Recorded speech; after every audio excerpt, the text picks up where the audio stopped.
Hey everyone, welcome to Beyond the Lane. Let's get straight into the match analysis for our game away to Brighton today. 31,488 people made the trip today, and it was a 2-2 result. A draw for us, and it's a bit of a mixed bag, especially when we look at the statistics and talk about the actual game itself.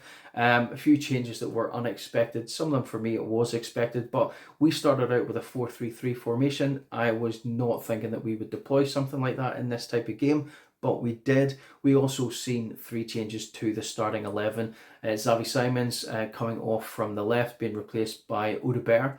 We have Paulinho starting in place of Sarr, and Ndogi starting instead of Spence. I thought Paulinho would come back into the lineup with Sarr being rested. I did think that Spence would be replaced with Ndogi to let him rest. Spence looked very tired towards the end of the Champions League game against Villarreal, so it made perfect sense to me. Plus, with Ndogi having come back from long-term injury, it's good to get his match time up and get that sharpness in, because we're going to be playing games probably every 2 to 3, maybe even 4 days, which means we really need to make sure that all the match fitness and sharpness is there for everyone across the board. So those people coming on, especially Odegaard and Ndogi, makes perfect sense. I think both of them will start against Doncaster as well.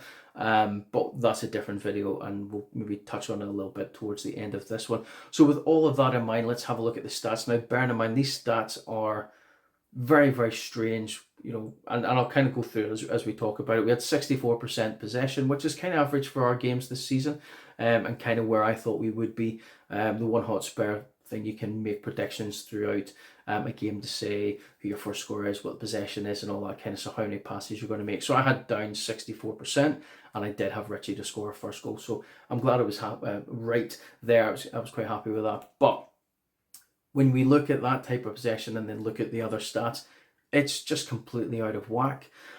We had 11 shots, 3 of them on target, which is really poor, especially when you see what kind of attacking talent we have and how we play the game. And it's certainly when you're looking at that type of possession, you're expecting to see higher shot accuracy as well as more shots being played throughout it, but it just wasn't to be. We had 10 corners. Nothing came from those. Which again, when you see the way we've been playing over previous games, we've done a lot of work and scored quite a few goals from set pieces. So we need to start making those work a bit better for us.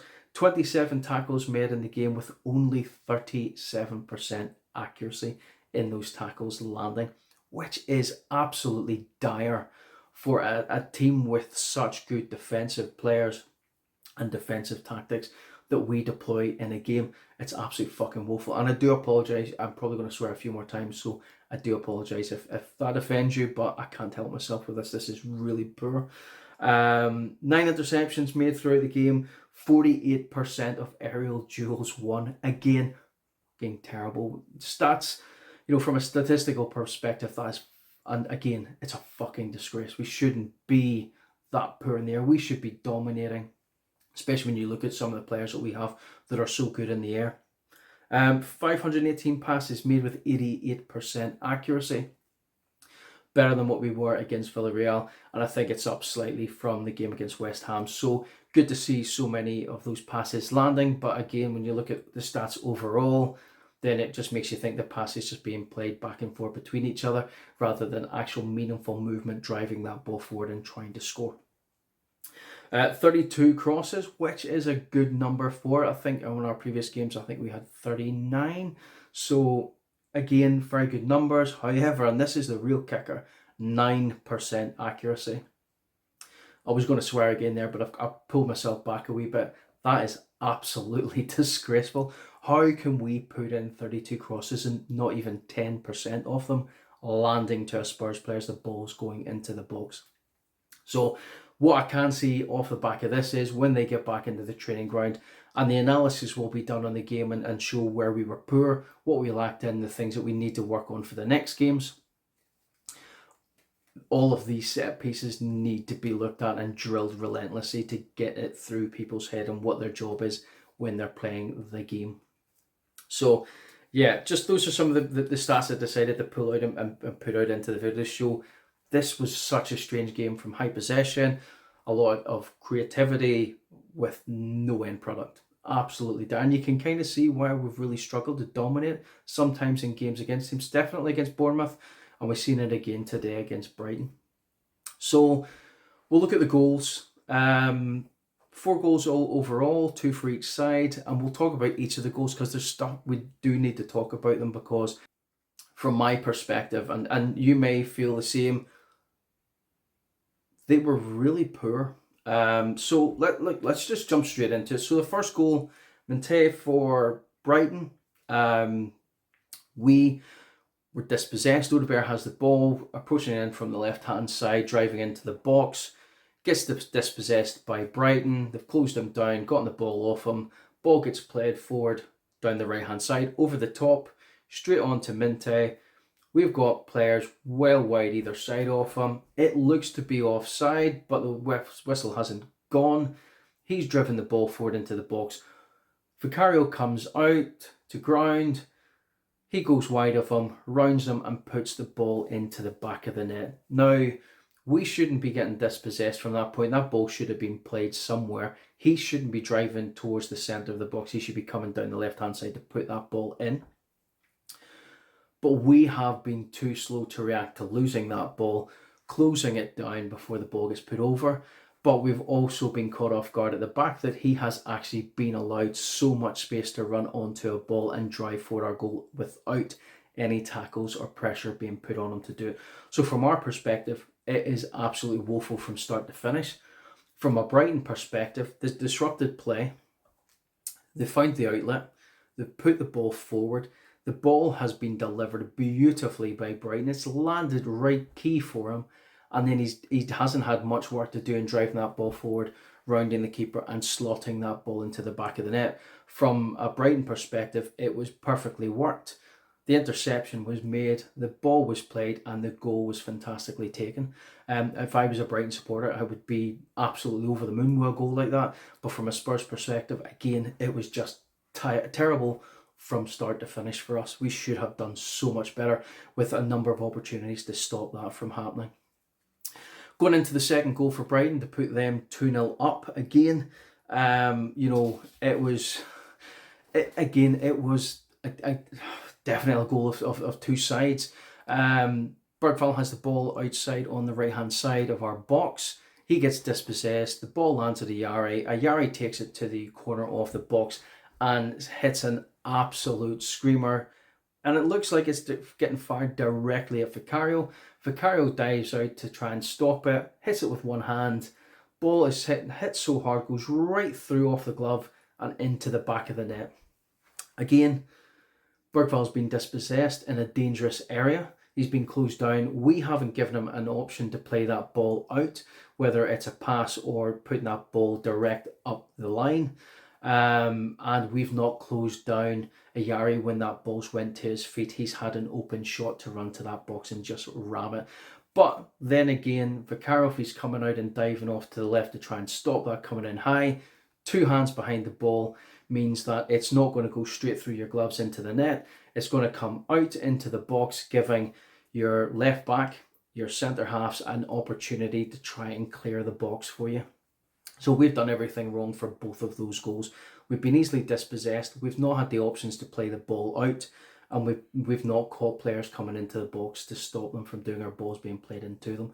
So again, our positioning has been completely off. It was very much like watching Ange ball, but being on the other end of the counter attack. Excuse me. So in terms of that, in the first half, within I think 25-30 minutes, we're 2-0 down. And you can imagine amongst the fan base, because I'll hold my hand up and say the same thing myself, I just thought we were on to a hiding.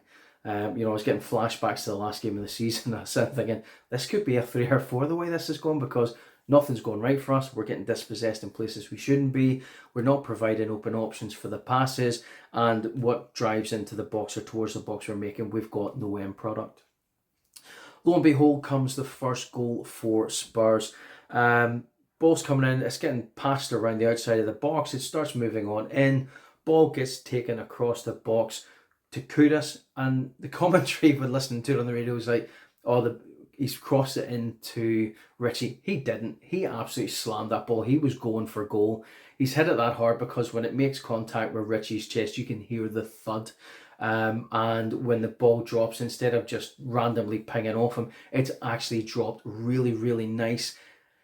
Richie's then slammed the ball again right at the goalkeeper, but he's hit it with such force. I think the goalkeeper didn't really have the time to react and try and stop it or trying to grab it, and it's hit off his chest and went flying into the goal, which puts us back in the game, chasing by only 1 into the second half rather than 2.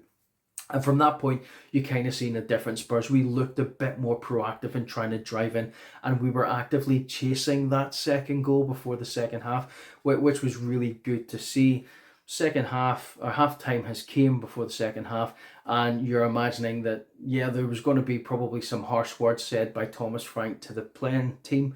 But with that goal comes in, it's probably changed it slightly. Probably still going to say to them about, getting caught out in dispossession, making more space for passes and being in the right areas, but actually trying to get more product down the wings in terms of opportunities to put that ball into Richie, because Richie's running about like a madman trying to make space and getting onto balls, when actually if we're doing a wee bit more work down the wings, he's not having to exhaust himself as much as what he does in a game, which means that you have the opportunity for him to last the full 90 minutes. Because the only option to bring in through that middle for him is going to be Tail.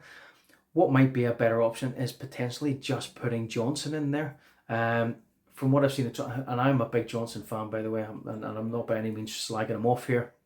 I tend to find in games where we're under pressure and he's playing down that left-hand side, he doesn't track back particularly well, and he's easily dispossessed on the ball, something that I think Thomas Frank and his coaching staff will be working on with him. But if you're playing him in the middle and just saying, look, just stay on the back line. If you're coming back, come back to the halfway line and sit there, but be ready to drive on, because that's really where his strengths lie, is coming in and hitting those back posts. As we saw him do so effectively last season and in the Europa League final. So it would be good as an option, and maybe give Tell more of an opportunity to play down that left-hand side rather than having that pressure to score goals running down the middle of the park. If you can get a wee goal or two playing in from the left, either cutting in or that, then you could maybe play on that confidence and then start shifting him down through the middle. But it gives us more option down the middle, because Dominic Solanke is going to be off for another couple of weeks before we see him starting, or at least making it to the bench, and we really need to make sure that we don't burn Richie out. So with all that in mind, jumping into the second half, Odegaard starts playing a bit more like he's on the left wing. He's running at players, he's trying to take a ball pass, and he's trying to put balls into the box, which is an improvement from his play in the first half. And just as he seems to be getting into a rhythm, he gets hooked. So, but we needed things to happen and things to change to try and break down that Brighton box, because we really hadn't tested the defence particularly well. They were dealing with balls coming in that really weren't going to go anywhere, we weren't going to do anything with. And it wasn't until later on in the second half that we actually started to drive balls into the box and actually really putting them under pressure. So for our second goal, it was a strange one. Kudus comes down that right-hand side. He plays the ball through. Polinia has then went to hit it, and it looks like he's maybe got a head to it. It's come in. Paul van Henk, it's hit him and diverted the ball away from the goalkeeper, who's coming out to try and clear the box. And to be fair, the way the ball's coming in that deflection, there was no way the keeper was going to redirect and come back and put a hand out to try and stop it. And we've managed to get the second goal. And at the end of the day, a goal's a goal. It doesn't matter how or why it ends up in the box, as long as for us it goes there. So it was a real strange one to see happen in a game for us. But you know what, we've got a habit of these happening so far this season, and I'll take every single one of them. But with that second goal being scored, there was more of an impetus with Spurs. We were going forward better, we were using our balls more wisely, and with the introduction of Simons in and playing in that number 10 role and driving through the middle, just opened the whole game up for me. You've seen him making some real clever runs onto balls. You actually seen him playing with the ball driving forward, but actually looking and making some clever passes, either out to the wings or driving through into the middle. He had a couple of chances himself.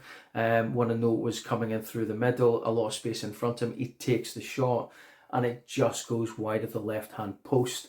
And I can't help but feel if he maybe had a full pre-season or more time with us in pre-season, with a lot more match fitness and sharpness around him, and more experience in playing with the guys around him, he probably would have put that one into the back of the net.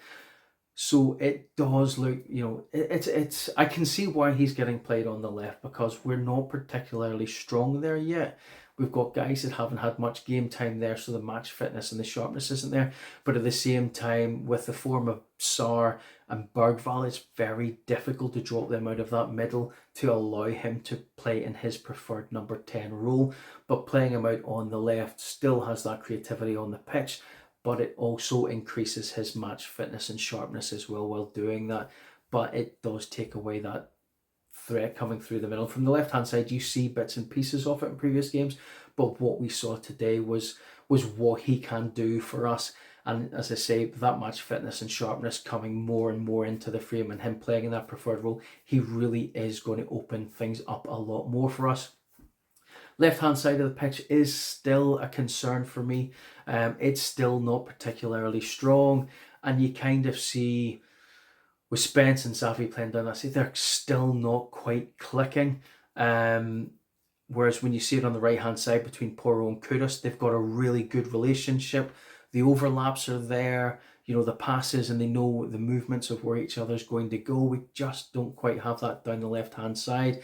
And depending on who we're going to be looking to have that starting slot with others rotating through it, between Spence and Doge and Simons, Odebert and Tell playing down that left-hand side, they really do need to start practicing those overlaps and playing down the side with each other and rotating between those players down that side, so that at least when they're making movements running forward or coming back and defending, that no matter who's playing in that left back or the left wing role, they know where the other person should be, which makes it so much easier and looks just more of a threat coming down that left-hand side, because the right-hand side is absolutely solid. But again, it's kind of, because Kudus is so good, it's if you're rotating him out, who are we playing on that right-hand side? Who can come in there? Kolomoani wasn't on the bench today.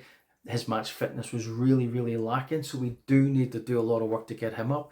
And that is a really strong option, playing on the left or the right. But more importantly, it gives a bit of a chance or a bit of rest time in a game for Richie, at least until Solanke is back.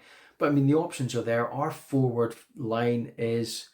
it's probably one of the strongest we've had in a long, long while. And I know Son and Kane were, without a doubt, one of the best pairings that we've had going forward.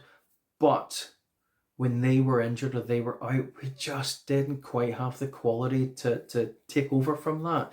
At least with the lineup that we have now, we do have the strength and depth to move quality in and out. The problem we have at the moment is it's getting that match fitness up for all of the players, so that no matter who comes in, we're still playing at the same level of intensity in a game.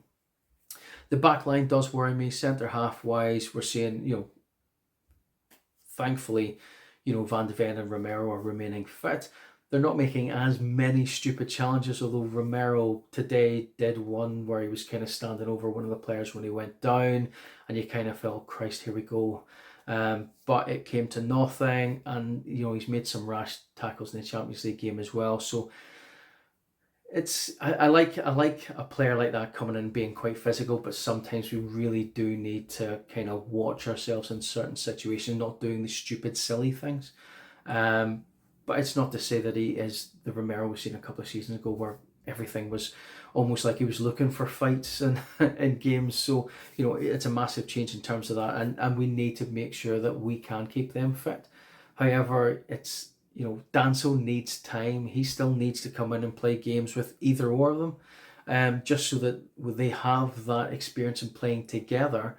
Even if it's 15-20 minutes at the end of a half, and just taking one of them off, especially if it's a game we're in control of, and just getting them playing with him and getting used to that, but the same for him with both of them, so that when it comes later on in the season, we do need to be starting him in place of Van de Ven or Romero, that we have that familiarity with that back pairing as well.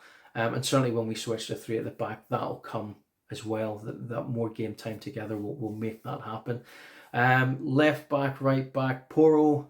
Yes, Spence can play in there, but even last season, Porro was a machine. The fitness was never ever a concern for the guy, because the same level of intensity he played in league games, European games, as well as the cup games, and his national team, it never slowed down. He just seems to be an absolute machine. And even before pre-season started, he was in the gym well before everyone else was coming back. So in terms of that, I don't think we've too much to worry about. But it would be good to be able, if we get these cup runs in the FA Cup and the League Cup, that we can place someone else in there and just give him that rest. And I think the rotation at left back between Spence and Odegaard is going to be really important to find that balance in terms of fitness going forward throughout the season as well. And bearing in mind that we can also play Spence on the right, but we've also got Archie Gray that can play there too if we need it in those games. So as I say, I think we'll see a very, very different lineup when it comes into the Doncaster game. Overall, although our possession was great, our end product was relatively poor, and despite all of that, we still came away with a point, because when we went 2-0 down, I don't think there would have been a Spurs fan in the world that would have put their hand up and went, nah, this is terrible, we're going to lose it. You would have bitten someone's hand off for a point at that bit in the game. And certainly I was sitting hoping, God, I hope we can come back and get 2 goals, because we looked very poor going forward in the Villarreal game. And certainly this game we were very wasteful in front of goal, but that Richie goal kind of changed everything, the mood in the team, the way we started playing, and then coming out into that second half we certainly seemed to change it up. But the quality and the finishing and the application of the ability to create a finish was very lacking in that game. So hopefully we'll see a bit of change over that and really targeting those drills in training to rectify that, because we cannot be this wasteful going on into the rest of the season, because we will start to lose games as teams close us out. We need to start being able to unlock defences, and I think if Salvi had been starting that game in at the number 10 role, we probably would have seen a better outcome in terms of goal output. But anyway, a point is a point, certainly from a game that looked like it was going to run away from us, and I will take a point, especially against Brighton. Over the last couple of seasons, we have not operated particularly well against them. So if you'd have said to me going away to Brighton and taking a point off it, would I have taken it? Absolutely, I would have. I would have preferred 3 points, but it is a really difficult team for us, and at least this time we haven't lost against them. So hopefully when we face them at home later on in the season, we can repay that and give them an absolute tanking. Anyway, for me, it was a very different game. It was all over the place in terms of possession and final third output, but as I say, I'll take the point, and I hope for a good result against Doncaster in the League Cup, and then moving into the Wolves game after that, hopefully we'll see a rectification on that and we'll start to see a bit more end product. But I will take a point today. That's it for me. Thank you very much for watching. Let me know down below what you thought of the game. Were you as perplexed by the poor finishing as I was today, and how poor we were in general in defensive play, etc.? But still managing to walk away with a point was really, really good. So let me know what your thoughts are, and I'll see you in the next one. Come on, you Spurs.